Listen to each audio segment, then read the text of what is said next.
God for praise. Hallelujah. And I want you to shout, I'm still alive. Come on. Come on, one more time. I'm still alive. I'm still alive. Purihin ang Panginoon. You may be seated in the presence of God. Makakaupo na po tayo. At once again, mga kapatid, thank you for tuning in sa inyo po ngayon. Maganda po ang pag-aaralan po natin. Don't miss this message today. I want to speak to you today about money matters. Pag-aaralan po natin ngayon ng dahil sa pera. Yan po ang atin pong title ngayon. Sabihin po ninyo sa inyong mga kaibigan, sa inyo pong mga kamag-anak, sabihin nyo po ngayon, Pastor Steve is preaching right now. Dito po sa live po tayo ngayon. Diyan sa Pilipinas, yung mga ating pong mga kapatid dyan, True Gospel sa San Carlos, thank you once again sa inyong commitment dyan. Thank you, purihin po ang Panginoon. At sa mga kapatid po nating True Gospel dito po sa Kuwait, at yung iba po ay nasa kanila pong mga tahanan, nasa kanila pong mga bahay na nakal-tune in po sila ngayon. Praise God dahil maganda po ang inihanda po ng Diyos sa atin ngayon. Amen? Palakpakan po natin ang Panginoon. Praise God. Amen? Nang title po ng mensahe po natin ngayon, ng dahil sa pera. Amen.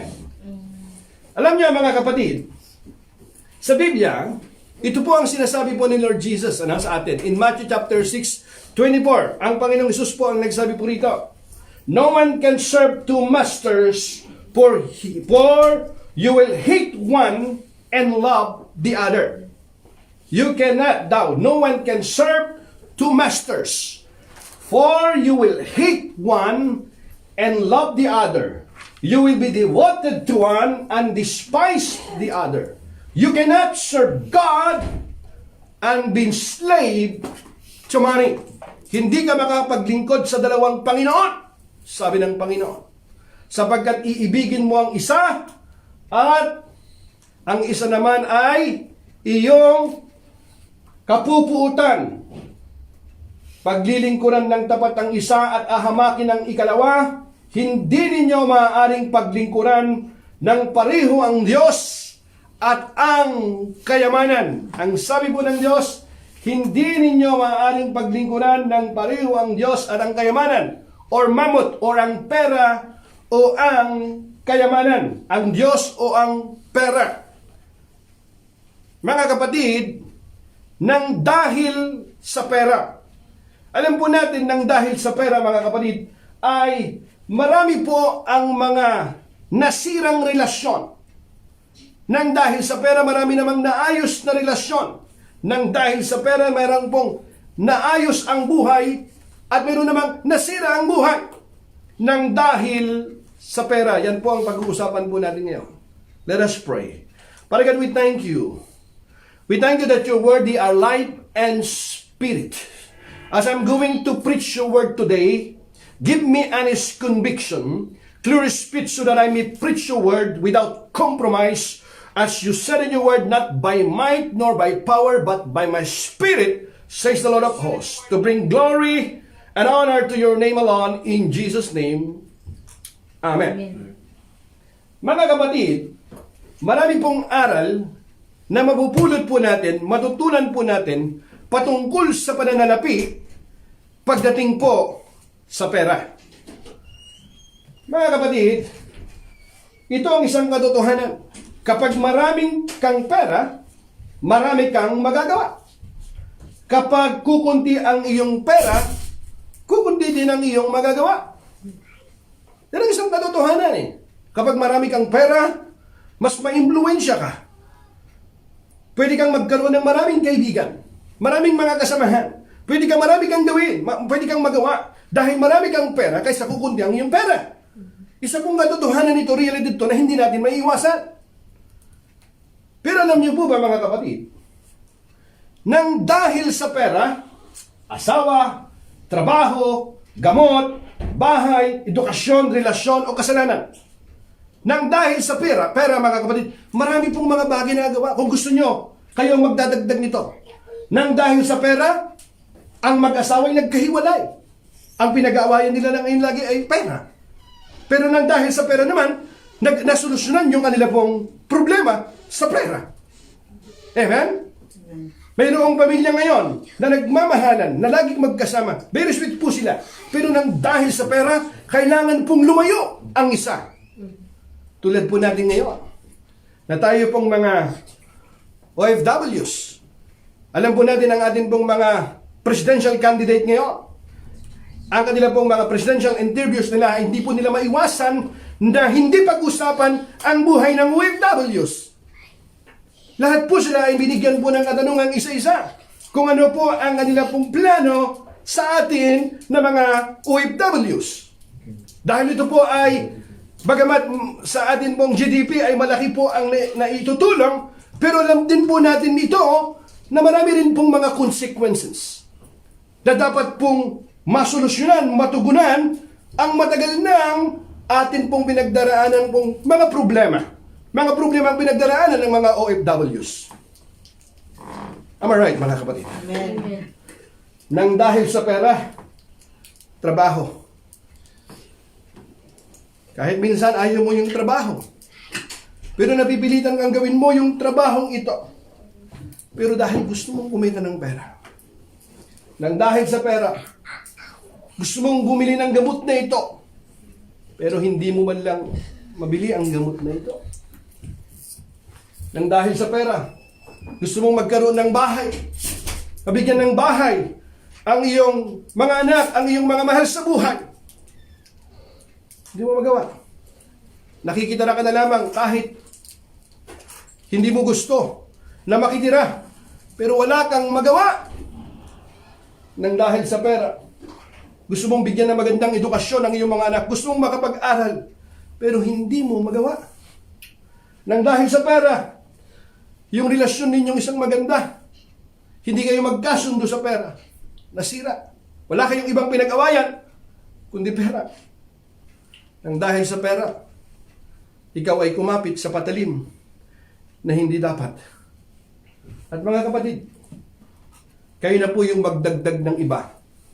Nang dahil sa pera kasi, alam po nating napakarami ito na walang katapusan. Pero alam niyo po ba, mga kapatid, bagamat marami pong nagagawa ang isang tao kapag ikaw ay maraming pera, pero hindi lahat ng bagay ay nagagawa ng pera. Amen?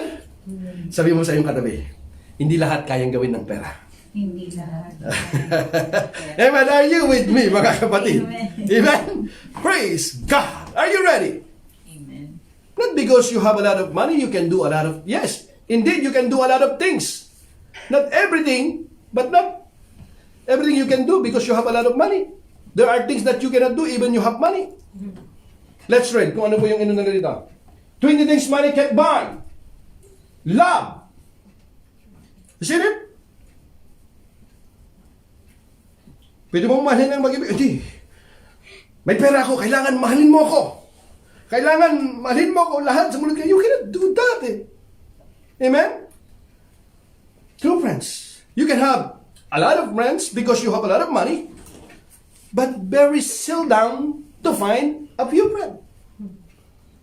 Because true friend, the people who will tell you the truth. It's either you like to hear or not. They will not just comfort you, they even rebuke you sometimes. That's why the Bible says, open rebuke is better than hidden love. Sapagkat yung tunay na kaibigan, mahirap hanapin. Kahit yung ayaw mong marinig, sinasabi sa iyo, marami kang mga kaibigan na nagbibigay lang sa iyo ng sympathy. Kaya yung tunay mong kaibigan, hindi mo laging tinatawagan kasi ayaw mong marinig ang katotohanan. Are you with me? Tanong mo yung katabi, mayroon ka bang tunay na kaibigan? Sabi ng iba, marami ako, mga plastic. Sabi ng iba, are you with me? Dati humahalik sa iyong pisngi. Kasakasama mong kumakain, namamasyal. Pero nasan na ngayon? Nasaan na nga ba siya? Mahirap masumpungan. Are you with me? Amen? Amen. Nagsiselos pa nga yung iba, pagka umangat ka, pilit kang hinihila. Aha. Family. Not because, mayroon kang pera, ano pa? Happiness. True happiness, ano? Ano pa yan? Wisdom. Happiness and even long life, time, respect, character, confidence, beauty, and sense of humor, trust, talent, purpose, satisfaction, empathy, peace, a good name. It's good to have money and all the things that money can buy. But it's good to check up once in a while and make sure that you haven't lost the things money can buy. Baka malimot mo naman na ang higit na mahalaga kaysa pera. Amen, are you with me? Marami palang mga bagay na hindi kayang bilhin din ng pera, bagamat marami kang magagawa. Amen? Kung lahat kayang gawin ng pera, tanong ko po mga kapatid, kung lahat kayang gawin ng pera, bakit hanggang ngayon tayong lahat ay nagdurusa pa rin sa salot na pandemic na ito? Listen it, kung billions lang ang pinag-uusapan, I have a lot of money, billions of dollars, no more pandemic in this country. Mag-uunahan ng mga bansa. But you cannot do that. Itong isang pandemic na ito na pinagdaanan po natin, nakita po natin, ito sana yung magbigay sa atin ng pagbulay-bulay natin, na atin pong mag-reflect tayo, na hindi pala lahat ay pera. Na bagamat nakita po natin na may mga tao, may mga pera, may pambili ng oxygen, mayroon silang magpapagamot, pero puno ang ospital. Hindi sila tatanggapin sa ospital kasi walang magpaglalagyan. Nakita po natin na yung mga mayayaman nasa labas. Hindi nila pwedeng ma-accommodate ang lahat. Hindi lahat. Sabi mo sa iyong katabi, friend, hindi lahat pera. Are you with me? Come on! Kaya sabi ni Jesus, di ba? Man shall not live by bread alone, but by every word that proceed out of the mouth of God. Amen? Mga kapatid? In the Sermon of the Mount, Jesus said, no one can serve two masters, for either he will hate the one and love the other, or he will be devoted to the one and despise the other. You cannot serve God and money. In Matthew chapter 6, verse 24. This verse comes at the end of a passage in which Jesus tells us Jesus tells us to lay up treasure in heaven. Magpundar kayo, ng kayamanan sa langit. Bakit niya sinabi ito ni Jesus in Matthew 6:19-12? Di ba sinabi niya, don't store up treasure here on earth, where moths eat and rust destroys them, and where thieves break in and steal. Store your treasure in heaven. Store your treasure in heaven, where moths and rust cannot destroy, and thieves do not break in and steal. Wherever, listen to this, in 21, wherever your treasure is, there the desires of your heart will also be. Maliwanag, di ba mga kapatid, di ba? Sapagkat kung saan naruroon ang iyong kayamanan, naruroon din ang iyong puso. Kita mo? Naroon din ang iyong puso kung nasaan ang iyong kayamanan. Kaya sinasabi ng Panginoon, di ba? Huwag kayong mag-imbak lamang. Huwag kayong mag-imbak ng mga kayamanan dito sa lupa lang. Mag-imbak kayo ng mga kayamanan sa langit. Paano ba tayo mag-imbak ng kayamanan sa langit? Hindi ba sabi ng Biblia na wala tayong madadala?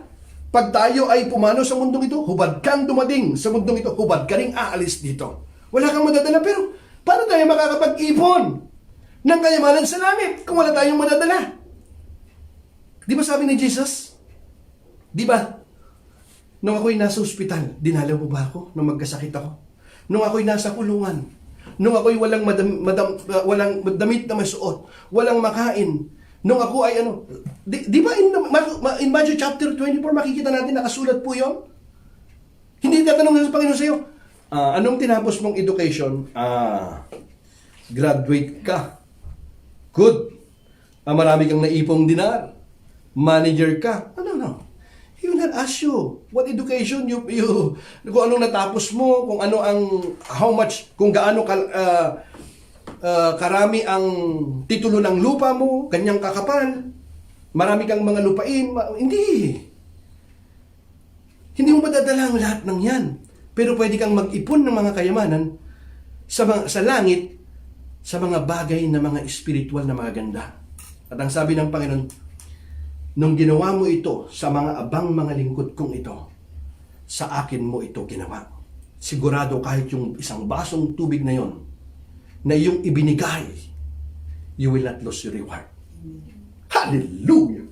Purihin ang Panginoon. Palakpakan natin ang Panginoon. Yun lang po mga kapatid. Di ba?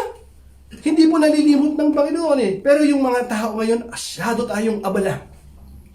Abalang-abala tayo sa buhay na ito, sa mundong ito, na talagang ginagawa natin ang lahat ng ating mga gawa upang tayo magtagumpay sa buhay. That is all good, mga kapatid. I'm not against about that. But speaking about the motives of the heart, yung condition ng ating puso. Di ba, mga kapatid? Here, Jesus likens a love of money to idolatry. He refers to money as a master. We serve at the expense, listen to that, of serving God. We are commanded by God to have no other gods before the only true and living God. In Exodus, we know that in chapter 20, the first commandment. It's almost alarming how much Jesus talked about money. Listen to this. He discussed the topic of money more often than he spoke of faith and prayer combined. Jesus typically taught in parables, and 11 of his 40 parables were about money, or used money as a way to teach us spiritual truths. Throughout the gospel, Jesus uses money as a tool to reveal our true priorities. Kita nyo mga kapatid, ano ba talaga ang priorities mo? Nasaan ba talaga ang iyong loyalty mo? Malalaman ito eh, yung kondisyon talaga ng puso mo. Di ba? Throughout the gospel, Jesus uses money as a tool to reveal our true priorities. If you think about it, our bank statement tells the truth about what's really important to us. Jesus hammered this home in the Sermon on the Mount when he tells us in Matthew chapter 15 verse 8 that these people honor me with their lips, but their hearts are far from me. Think about that. Praise God. Ano rin siya? Oh yes, praise God. Purihin ang Panginoon. Nasaan ka nung prayer meeting? Nasaan ka during the worship service? Praise God, purihin ang Panginoon. Nag-post ka sa Facebook ng verse pa ng Bible. Nasaan ka? Dito makikita talaga eh. Mga kapatid, ano ba talaga? Ano ba talaga ang loyalty mo? Sabi ng Panginoon. Hindi ako ito, mga kapatid, ha? Sabi ni Jesus na, mga kapatid, these people honor me with their lips, but their hearts are far from me. Because the Lord does not see as man see. Poor man looks outward, but the Lord looks at the heart. Malalaman dito, mga kapatid, eh. Kung ano ang lagi mong ginagawa. Listen to this. Kung ano ang lagi mong ginagawa, ano ang lagi mong iniisip, yun ang Diyos mo. That's an idolatry. Either you accept it or not. Yan ang isang katotohanan. Na marami nang dinaya si Satanas dito. Mga deception ito ni Satanas. Mga kapatid. For where your treasure is, there your heart will be also. Isn't it? Read in the Bible, mga kapatid. Kung nasa lang iyong kayamanan, naroon din ang iyong puso. Ano ba lagi mong iniisip? Ano bang lagi mong ginagawa? Kita mo yung priorities mo, yung saan ba talaga ang loyalty mo? Yan ang sinasabi ng Panginoon at maraming bumagsak dito. Kita nyo? Paano pag dumating na yung panahon na ang bawat isa sa atin, sabi ng Biblia, wala pong makakalampas. Na pwede bang ikaw muna? No. Is it appointed to man to die once and after that judgment? Lahat, bawat isa, ikaw, ako, tayong lahat haharap sa Panginoon. May listahan doon sa langit ng iyong pangalan, may listahan din ng iyong ginawa. Pag-aaralan natin mabuti yan. Alam ng Panginoon nung Martes nung nasaan ka, nung Miyerkules kung nasaan ka, yung buong linggo nun, alam ng Panginoon kung anong oras ka nasaan, nung oras na yon. Anak, ito yon lahat. Amen. Amen? His point is that if we truly believe life is eternal, we won't invest all of our time and finances into possessions and entertainments that will simply perish. Instead, we will pour our energy and resources into behaviors and action that will resonate throughout eternity. Dito talaga malalaman. Magkaalaman na.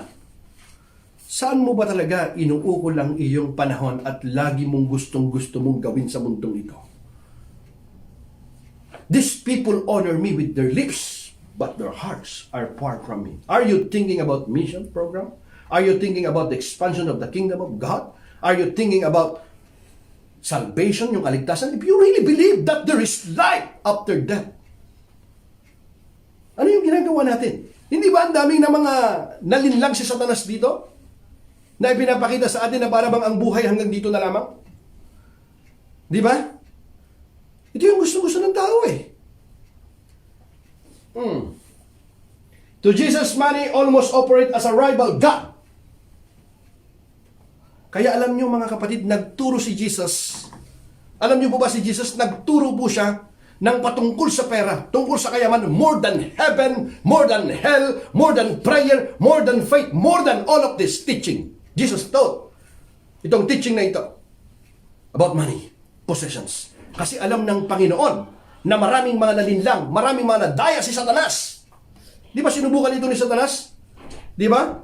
If you worship and bow down sa akin, sabi niya, nakikita mo lang yan, I will give you everything, lahat ng nakikita mong yan. Sabi ni Jesus, away from me, Satan, for it is written, you shall worship the Lord your God and serve Him only. Notice the word, you shall worship the Lord your God and serve Him only. Worship, not just worship, serve Him, because worship without service is in vain. Kaya ang sabi ng James, faith without works is dead. Amen. Amen. Hallelujah. Are you with me, mga kapatid? Amen. Diyan lang tayo. Nag-uumpisa pa lamang tayo. Pero ang pinag-uusapan natin to, yan nga ang problema mo eh. Yan nga ang maraming problema ng iba eh, kahit kaya nga nagkahiwalay eh. Di ba? Dahil sa pera eh. Pag-usapan natin to. Marami pong sinasabi po ang Biblia patungkol dito.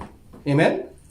Kasi kung nagkaroon tayo ng tamang pangunawa patungkol sa pera, mga kapatid, magiging maayos naman ang ating buhay. Higit sa lahat, magiging maayos ang ating relasyon sa Diyos. Susunod na yung ating mga mahal sa buhay. Hallelujah. Kung alam natin kung paano natin hawakan ng pera. Against ba ang Panginoon sa kayamanan sa pera? Hindi. Sino nagsabi? Entire the Old Testament, mga kapatid, yung mga servant ng Panginoon, Abraham, Isaac, Jacob, napakarami pong mga ano yan, mayayaman mga yan eh. Think about Joseph, think about King David, Solomon, lahat napakayaman ng mga yon.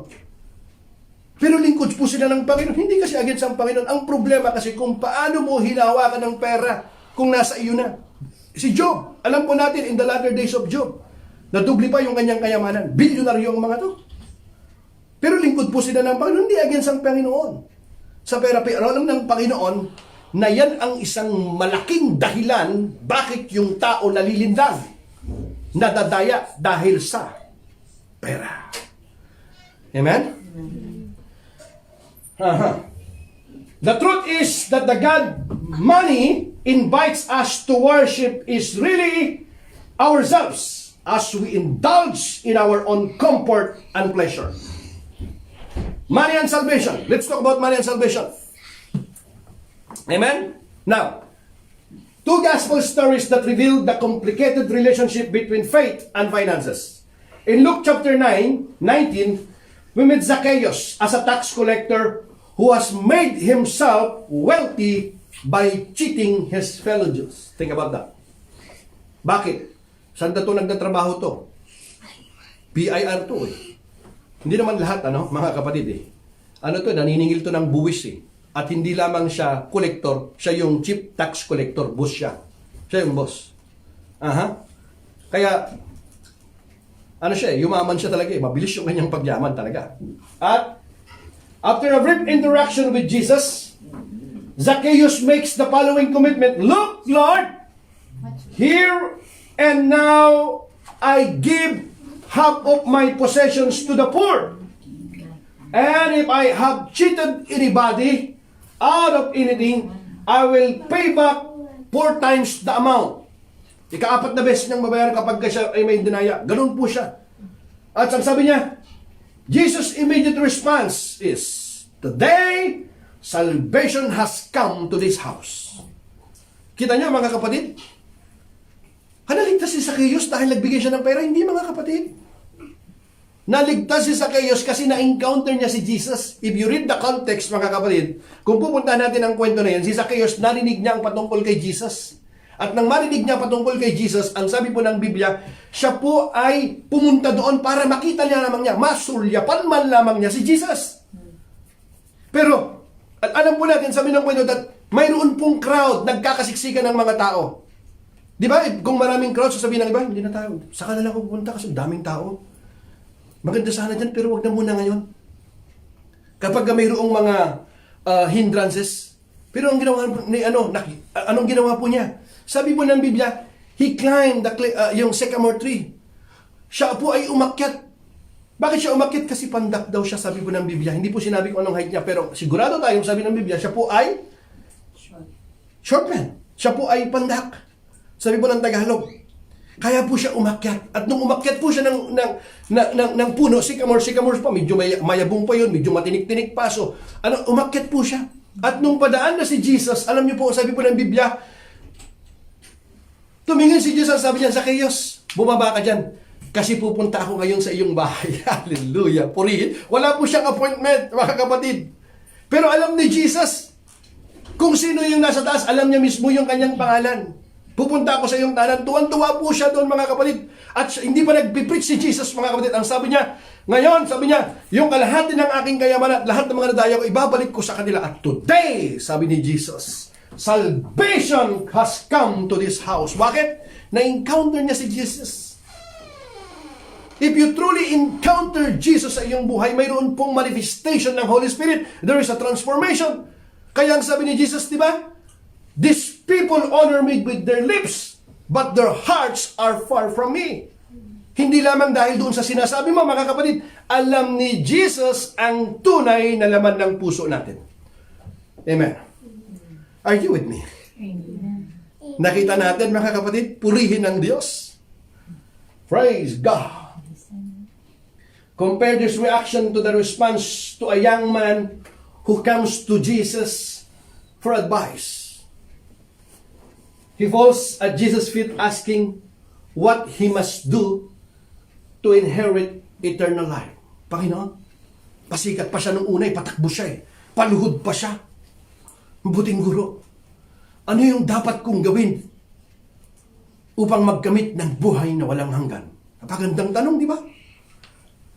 Patakbo pa siya. Paluhod pa. Nakita mo ba noon, di ba? At ano? Jesus responds that he should keep the commandments of the law. And the man assures the Lord that he has. Simula nung pagkabata ko, sinunod ko na ang lahat ng kautusan. Matindi. Itong binatang mayamang ito. Pero alam po natin ang sumunod na kwento. Jesus tell him, one thing. Hindi naman sabihin ng Panginoon, ito ba, 1, 2, 3, 4. Ito yung dapat mong gawin. Ito yung dapat mong gawin. Ito. Hindi. One thing, sabi, isa lang ha. Remember, in the Garden of Eden, lahat nandun na lahat ng mga bagay pwede na lang gawin, pero wag mong kakain. Isa lang. One commandment lang Wag mong gagalawin yung punong kahoy sa gitna ng pagkaalam ng mabuti at ng knowing good and evil, pero nang ginawa na yung bawal pa rin. Ganon. Kung ano kasi yung bawal, yun ang gusto ng tao minsan Are you with me? Now, one thing you lack. Jesus tells him, one thing you lack. Go, sell everything you have, and give to the poor. Anong purpose? And you will have treasure in heaven. Hallelujah. Purihin ang Panginoon. Kita mo? Kasi sabi ni Jesus, whatever you do for others, you do it for me. Nang ginawa mo ito sa iyong kapwa, sa akin mo ito ginawa. Kaya ang sabi ng Panginoon, whether you eat or drink, do it all for the glory of God. Hallelujah. Palakpakan natin ang Panginoon. Hallelujah. Purihin ang Diyos. Di ba?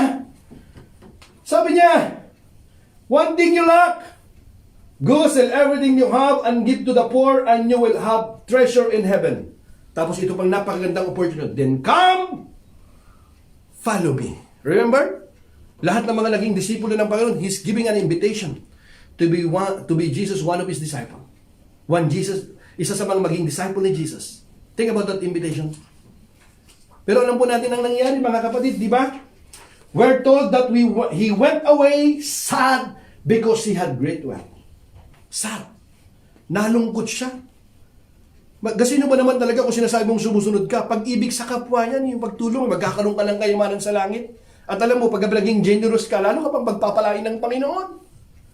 Nakita natin talaga yung kanyang laman ng kanyang puso. Sige nga, sumusunod ka sa kautusan. Tinangan natin. Sabi ng Panginoon, test lang, isa lang. Isang test nga lang sa atin minsan, wala na eh. Amen? Zacchaeus responds to Jesus immediately and packs his pocketbook. He promises to give half what he owns to the poor, and out of the remaining half vows to pay back quadruple. At paka-apat na beses yan. What's he defrauded others? But the rich young man who comes to Jesus to find eternal life discovers that money has become a boundary between himself and God. Nang dahil sa pera, hindi makasunod sa kay Kristo. Amen? Nang dahil sa pera eh. Ito yung katotohanan, mga kapatid, di ba? So why does Jesus care about my money? Our money? Why? Mga kapatid, kasi alam ni Jesus na yun yung nagiging dahilan ng paglayo natin sa pananampalataya. Alam ni Jesus yan, mga kapatid. At the heart of Christianity lies the premise that God created everything and it ultimately belongs to Him. Yan ang isang katotohanan. Whatever you have, it belongs to God. He owned all the cattle on the mountains. Lahat ng mga ginto, lahat. Galing sa Kanya yun. At sa Kanya talaga yun. Human being exists as stewards. Stewards tayo. Pinagkatiwalaan tayo. Or managers of God's resources. This includes our money. Stewardship isn't just an aspect of the Christian life. It's not just an aspect of the Christian life. Hindi lamang yan isa yan sa mga aspekto ng pamumuhay ng isang Kristiyano, no? It is the whole of the Christian life. You got it? Sino ba talaga ang priority? Sino ba talaga yung first sa iyong buhay? For many of us, the struggle to align ourselves with God's will is played out in the realm of our finances. It's where the real battle happens for so many. As Martin Luther said, there are three conversions necessary. The conversion of the heart, the conversion of the mind, and the conversion of the purse or wallet. Dapat pagdating natin po sa Panginoon, mga kapatid, dapat magkaroon tayo ng bukas na isipan, bukas na puso, at bukas na bulsa, bukas na kamay. Pagdating po sa mga bagay na mga makalangit, sa paggawa ng mga pag-impok ng mga kayamanan. Hallelujah! Sa langit.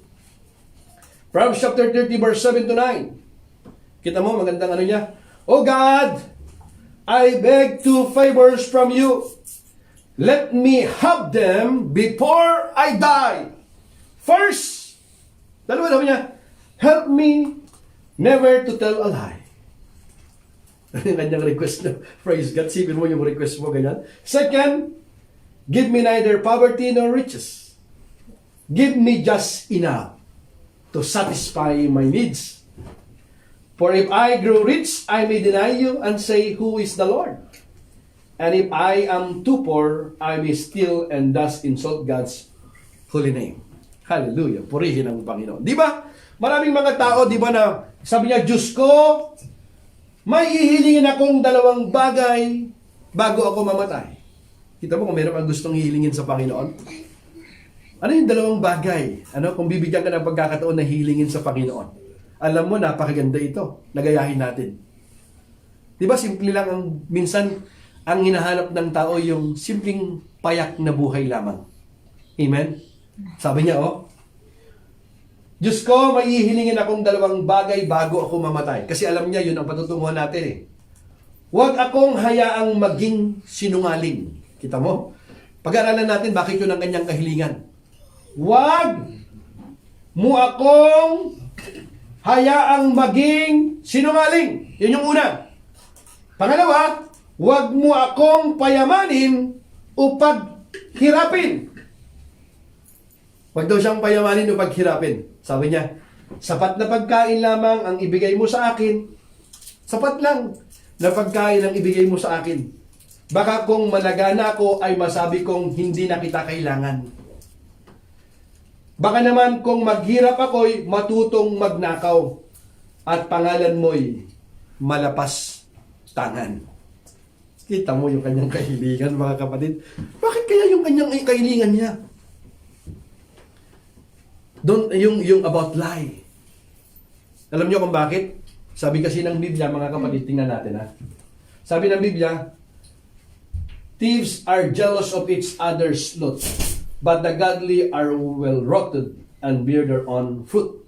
Di ba? Namumuhi si Yahweh sa taong sinungaling. Kita mo, namumuhi si Yahweh sa taong sinungaling. Ngunit ang tapat ay ligaya niya at aliw. Hallelujah. Kita mo? Madalang kasing makasumpong ng tapat. Yung faithful. May kilala ka bang faithful? Tapat? Stick to that. Kasi kahit ang Diyos naaaliw sa kanya. Pero kung mayroong kang kasamang sinungaling, delikado yun. May kilala kang taong sinungaling? Kita mo, ayaw niya yun eh. Namumuhi daw si Yahweh sa taong sinungaling. Bakit? Espiritu na Satanas yan eh. Ha? Kita mo? For you are the children of your father the devil, and you love to do the evil things he does. He was a murderer from the beginning. He has always hated the truth because there is no truth in him. When he lies, it is consistent with his character, for he is a liar and the father of lies. He's speaking about the devil. Kita mo, father of lies. Kaya namumuhi pala si Yahweh. Kayo kahilingan niya, Panginoon. Dalawa lang ang aking kahilingan. Unang-una, huwag mo akong gawing sinungaling. Napaganda siguro kung mayroon kang gustong mangyari, prayer sa buhay mo. Lord, gawin mo akong faithful, Panginoon. Ayaw kong maging sinungaling. Napakaganda siguro. Even the people around us, they do not expect you to be perfect. Isn't it? But they expect you to be honest with them. Kung nagkamali ka, bakit hindi mo sabihin ito? Pagpaumanhin mo, ito kasi yung aking nagawa. Would you forgive me? Eh kung may consequence, take the consequence. Pero mamuhay ka ng may katapatan. Amen? Palakpakan natin ng Panginoon. Purihin ang Panginoon. Amen? Di ba? Father of lies kasi Satanas eh. Alam niya, marunong ito, yung humingi ito. Si Lemuel ito ang nanghingi ito eh. Marunong siya yung kanyang kahilingan sa Panginoon. Alam niya kasi na si Satanas yung father of lies. Number one, namumuhi ang Diyos doon sa sinungaling. Pangalawa, miserable ang buhay no. Pangalawa, si Satanas, ano pa? Siya yung father of lies. Alangan naman kung ikaw ay sinungaling, kung father of lies si Satanas, eh, anak ka niya. Kaya pangit yun. Pangatlo, yung taong sinungaling pupunta sa impyerno eh. Sabi ng Biblia eh. Tamo ha? But cowards, unbelievers, the corrupt, murderers, the immoral, those who practice witchcraft, idol worshippers. Nakita niyo idol worshippers? Wala naman ako idol worshipper. Di mo alam yung pera. Kung anong laging iniisip mo, ginagawa mo, idolatry yan. Hindi lang yung image na inaano mo. In the book of John, makikita po ninyo yan, mga kapatid. Idol worshippers and all liars, their fate is in the fiery lake of burning sulfur. Burning sulfur daw yan, ha? This is the second death. Kita nyo, mga kapatid? Mga mangkukulam, mga sumasamba sa Diyos-Diyosan at sa lahat ng mga sinungaling, ang magiging bahagi nila'y sa lawa ng nagliliyab na apoy at asopre. Ito ang pangalawang kamatayan. Kita mo? Kaya magaling yung kanyang kahilingan. Panginoon, bago ako mamatay, may dalawa akong kahilingan sa iyo, ha? Huwag mo akong gawing sinungaling. Kasi alam niya na yung sinungaling pupunta sa impyerno. Pangalawa, yung sinungaling father of lies si Satanas. Pangatlo, ang Diyos na mumuhi sa sinungaling. E paano naman yung white lies? Sabi ng iba eh. Kasi nagsinungaling ako para sa kabutihan. Marami ka pang palusot, sinungaling pa rin yun. Kahit anong kulay yan, sinungaling pa rin yun. Are you with me? Wala nang usapin doon. Think about it pag nandun ka sa sa court of law ka, sabihin mo sa alam mo, judge, hindi mo talaga ako nagsinungaling eh. White lies lang, judge. Ano kayo sabihin sa husgado ng hukom? Kaya sabi ng 1 Timothy chapter 6 verse 6 to 10, tingnan natin yung context nito, mga kapatid. A godly life brings huge profits to people who are content. Listen to this. A godly life brings huge profits to people who are content with what they have. For what they have. Content for what they have. We didn't bring anything into the world. And we can't take anything out of it. As long as we have food and clothes, we should be satisfied. Maraming mga tao hindi kontento dyan eh. Kita mo? Kaya dahil problema, nawatak-watak, wala kang kwentang asawa. Sabi ng iba eh. Anong mo? Ito na lang ang damit ko, yung pagkain lang. Mayroon din akong pangarap sa buhay. Tama? Pero nung una-una, love you too. Nasaan na ngayon si I love you? I hate you, sabi na niya ngayon. Ayaw kitang makita, sabi niya ngayon. Are you with me, mga kapatid? Tuloy ko ba? Tuloy kong basahin, ha? Amen. Tuloy kong basahin? Okay. But people who want to get rich keep falling into temptation. Kita nyo? Kaya ang kanyang kahilingan, huwag mo akong payamanin, Panginoon, ha? Huwag mo rin akong paghirapin. Kasi pag pinayaman mo ako, baka naman makalimutan na kita, Panginoon. Baka unahin ko na kung saan-saan lang ako magpupunta-punta na. Makalimutan ko nang maglingkod sa iyo. Huwag mo naman akong paghirapin, Panginoon, kasi baka naman sobrang hirap, baka naman kung ano makagawa pa ako ng masama, makapagnakaw ako. Yung sapat lang. Amen? Amen. Hallelujah! Alam niyo ba, mga kapatid, mayroon palang itinuturo sa atin ng Panginoon. Huwag kayo mag-alala, mga kapatid. I will continue to part 2 natin, ha? Pero ito lang muna. But people who want to get rich keep falling into temptation. They are trapped by many. Basahin ko ba ito? Sabi ng Biblia, they are trapped by many stupid and harmful desire which drown them in destruction and ruin. Hindi pala yun, ano? Kita mo yan? Kita mo, mga kapatid, nasa Biblia yan, di ba? They are trapped by many stupid and harmful desires which drown them in destruction and ruin. Destruction, kaguluhan, ruin, talagang kasiraan. Certainly, the love of money is the root of all kinds of evil. Hindi sinabi ng Biblia na money is the root of all evil. No. Hindi ganon. Hindi niya rin sinabi, money is evil. Walang ganon. Ang sabi po ng Biblia, basahin natin kompleto, ha, mga kapatid. Certainly, the love of money. Yon, highlight natin yan. The love of money pala is the root of all kinds of evil. Some people who have set their hearts on getting rich have wandered away from the Christian faith and have caused themselves a lot of grief. Bakit? Kasi dati nag-church, wala na siya. Dati nag-pray, dati nag-share, wala na siya. Bakit? Hindi na mga panalangin, hindi na makapagsimba, hindi na makapasa ng Biblia, wala na. Kasi bakit? Iniisip na lang niya, puro pera. Kasi pera problema niya eh. Wala na. Na-deceive na siya ni Satanas. Wala siyang kamalay-malay. Ang plano ni Satanas, unti-unti nang nagaganap sa kanyang buhay. Kasi ang plano ni Satanas, the thief does not come except to steal, to kill, and to destroy. John chapter 10 verse 10. Pero sabi ni Jesus, but I have come to give you life. And life to the full, abundant life. Para magkaroon kayo ng, ngunit ako'y naparito upang kayo'y magkaroon ng buhay na ganap at buhay na kaaya-aya. Yun ang plano ng Panginoon. Amen, mga kapatid?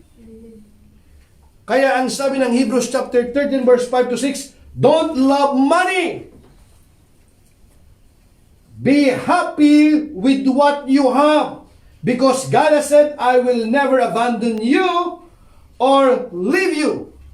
So we can confidently say, the Lord is my helper. I will not be afraid. What can mortals do to me? Hallelujah. Purihin ang Panginoon. Huwag kayong magmukhang pera. May kilala ka ng mukhang pera? Huwag mong tingnan yung katabi mo. Baka sabi, itong taong to, mukhang pera kasi ito. Di ba? Kaya yung iba talagang, literal, napanood ko, sinampal talaga ng pera. Yan, mukha kang pera! Sinampal talaga ng pera. Di ba? Meron pa nga, nag-aaway talaga, nagbabatuhan ng pera eh. Yung mga kapitbahay naman, tagapulot na lamang kasi binabato, may problema yung pera. Di ba? Huwag kayong magmukhang pera at masiyahan na kayo sa anumang nasa inyo. Sapagkat sinabi ng Diyos, hindi kita iiwan, ni pababayaan man. Kaya't malakas ang loob nating masasabi, hallelujah! Malakas ang loob nating masasabi, ang Panginoon ang tumutulong sa akin. Hallelujah! Palakpakan natin ang Panginoon. Isulat nyo dyan. Sabi mo sa iyo, ang Panginoon ang tumutulong sa akin. Sulat mo dyan, ang Panginoon ang tutulong sa aking pamilya, sa aking trabaho, sa aking kalusugan, sa aking kalagayan, sa aking mga utang. Ang Panginoon ang tumutulong sa akin. Amen? Amen. Hallelujah! Palakpakan po natin ang Panginoon, mga kapatid. Lahat po tayo tumayo, mga kapatid. I will continue yung part 2 na ito, mga kapatid, for the sake of time. So don't miss yung atin pong part 2, mga kapatid. Marami po tayo pong mga verse, anak, in the... you still have a lot of verse, right? More? How many? Yeah, I will continue about money in part 2. Amen? So, amen? Amen. Praise God. Amen? Gusto niyo po ba? O ito, closing prayer na tayo. Amen? So, dito makikita natin, mga kapatid, no? Na isang malaking nagiging problema po ng tao pagdating po sa pera. Na pati yung kanya pong pananampalataya, nakukompromise na. Yung kanyang priority sa buhay, hindi niya na na-align yung kanyang priority. Bakit? Dahil sa pera. Imbes na nasa Panginoon siya. Imbes maayos yung kanyang relasyon sa Diyos, sa kanyang pamilya, sa kanyang kaibigan, nasisira dahil sa pera eh. Kung saan-saan nagliliwaliw. Minsan dahil sa liwaliw na ruin na nga eh. Talagang wala na. Na-deceive na siya ni Satanas. Pero pagdating ng panahon, lahat ng iyong pagliliwaliw, wala ka rin ibang malalapitan kundi ang Panginoon. Dahil ganun talaga ang buhay. Minsan, kahit mayroon kang lahat ng mga bagay na ito, pero parang mayroon pa rin kulang, hindi sapat. Kasi mararamdaman mo, minsan sa buhay mo, parang nag-iisa ka lang. Amen? Sino po sa inyong nakaramdam na parang bang hindi mo maramdamang mayroon kang kakampi. Mayroon ka namang asawa. Minsan naman mayroon kang mga kaibigan. Pero feeling mo, nararamdaman mo parang ikaw lang mag-isa. Mayroon kang nagsabi, kausap ko kanina yung isang pastor na kaibigan ko eh. Di ba sabi ko, di ba? Mayroong magkasama, pero parang malayo naman sila. Magkasama sila, pero parang magkalayo pa rin. Pero namang mayroong magkalayo, pero parang ang lapit-lapit nila. Sabi ng iba, buti pa nung wala kaming maraming pera. Masaya kaming magkasama. Pero ngayon, kahit marami kaming mga kinikita, pero magkasama kami, pero parang magkalayo pa rin kami. Mas maganda pa nung medyo magkalayo kami kasi parang malapit kami sa isa't isa. Alam mo yung problema, kapatid? Dahil kasi sa pera eh. Sabi ng iba eh. Pero alam niyo, mga kapatid, the problem is not the money. The problem is how you handle money. Sino ba yung una sa buhay mo? I don't want to miss this opportunity without matapos ang gawain nito without giving you an opportunity to meet Jesus, the Lord of your life. Kasi alam ko, mayroon pong nanonood ngayon. Alam mo, sa iyong sarili nangungusap sa iyo ang Panginoon. If we examine ourselves to the Lord, nasaan na nga ba talaga ako, Panginoon? Huwag mo lang tanungin yung kapwa mo. Huwag na yung asawa mo, yung kaibigan mo, yung... Hindi na, ikaw na lang. Nasaan na ba ako, Panginoon? Gaano na ba ako kalayo o kalapit sa iyo, Panginoon? Ikaw ba talaga yung una sa buhay ko? Kung alam mo, mga kapatid, ito yung tamang panahon na para si Jesus na ang una naman sa iyong buhay. Ito yung magandang pagkakataon. Ano man ang iyong kalagayan sa buhay, katayuan ngayon. Ito yung tamang panahon na tinatawag ka ng Panginoon. Jesus, katulad ng kinanta natin kanina, it's all about Jesus. Would you surrender your life to Christ? Because there's come a time, someday, somehow, when you say that, yes, Lord, I want to follow you, and no turning back. And I do believe with all my heart, this is not a coincidence or an accident. This is the divine appointment of the Lord for such a time as this. And He's calling you. Amen? Would you pray with me, mga kapatid? Sabihin mo ito na nagmumula sa puso.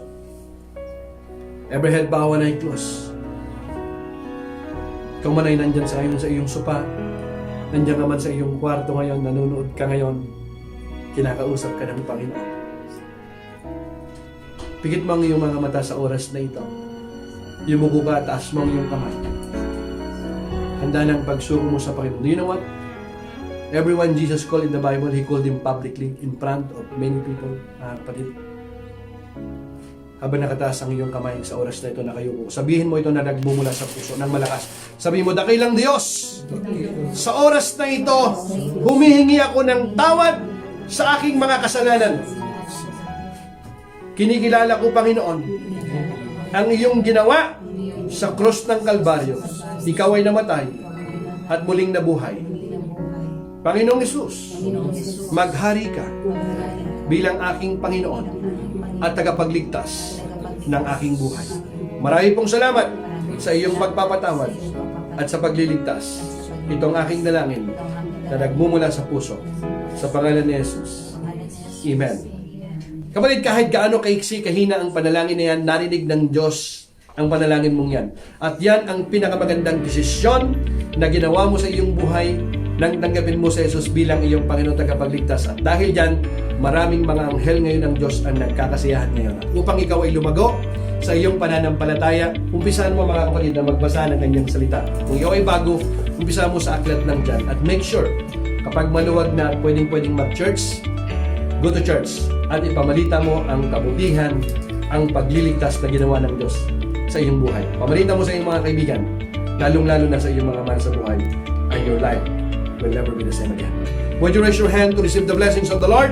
Now to the King of Kings and Lord of Lords, mighty God, everlasting Father, and Prince of Peace. Because you put God first place in your life and you continue to live a life worthy of the calling and obedient to His Word. Right now, in the name of Jesus, I declare right now, receive your healing right now, breakthrough, restoration, deliverance, favor, abundance, in the name of Jesus. Now I bless you in the name of the Father, and of the Son, of the Holy Spirit. Amen and amen. Hallelujah. Give the Lord and clap of praise. Hallelujah. We'll see you, mga kapatid, Lord willing, sa ating pong part 2. Lord willing, we'll see you again on Friday. We love you and we're praying for you. God bless.